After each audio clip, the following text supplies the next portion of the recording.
Mengejutkan, Prabowo disebut tokoh usang untuk Pilpres 2024.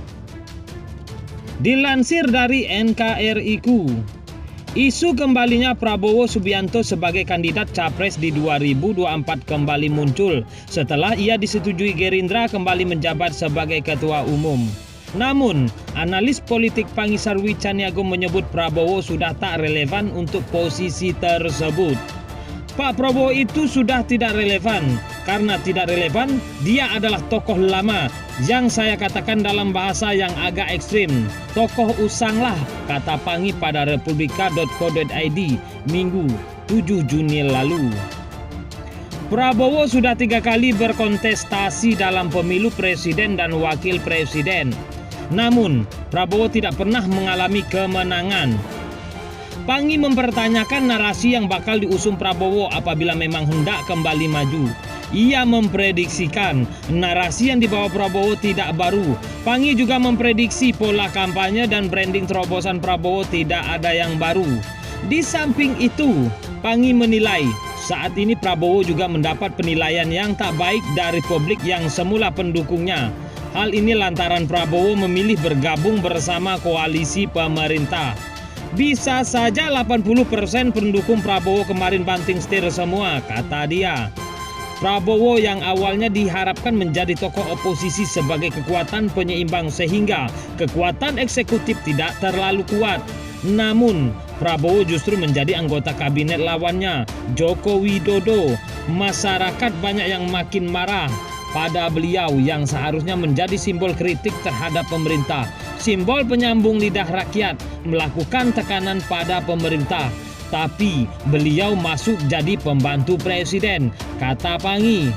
Soal terpilihnya Prabowo sebagai pemimpin partai, Pangi menilai hal tersebut adalah hal yang wajar dengan kultur parpol di Indonesia. Selama ini, parpol di Indonesia belum bisa melepaskan kultur sentralitas salah satu tokoh. Kalau misal beliau jadi ketua umum, alasan partai banyak untuk mempertahankan solidaritas, tokoh sentral, tokoh menyatukan, dan pemimpin yang mengayomi, ujar dia. Direktur Eksekutif Indonesia Political Review Ujang Kamarudin menilai isu Prabowo jadi capres agaknya bakal menjadi kenyataan. Namun, ia tak bisa memprediksi tingkat kesuksesannya. Hampir 9,9% Prabowo akan maju jadi capres lagi di 2024, kata Direktur Indonesia Political Review (IPR) Ujang Komarudin saat dihubungi republika.co.id Minggu 7 Juni lalu. Ujang menyebut ada beberapa faktor yang membuat Prabowo tampak ingin dan berpeluang maju lagi dengan kembali menjadi ketua umum. Ujang menilai Prabowo lebih mudah melangkah sebagai capres karena jika dipegang oleh kader lain, maka akan kesulitan dalam memuluskan langkahnya menuju 2024. Karena bisa saja kader lain itu berkeinginan juga jadi capres, kata dia. Kemudian, tak ada calon pejabat atau incumbent karena Presiden Joko Widodo tak bisa maju lagi.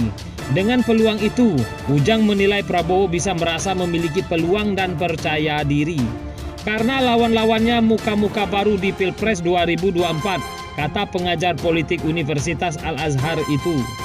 Survei Indobarometer pada Januari 2020 lalu menghasilkan sejumlah nama yang dianggap sebagai capres terkuat untuk 2024. Nama-nama yang muncul diantaranya Prabowo Subianto, Anies Baswedan, dan Sandiaga Uno. Prabowo masih menjadi yang terkuat saat itu.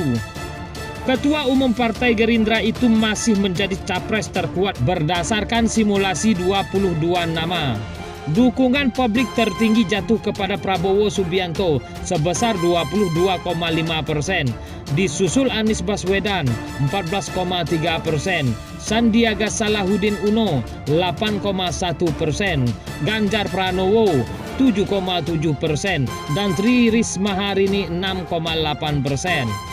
Keunggulan Prabowo tersebut terjadi jika Jokowi tidak ikut lagi bertarung di Pilpres 2024 mendatang, kata Direktur Eksekutif Indobarometer M. Kodari.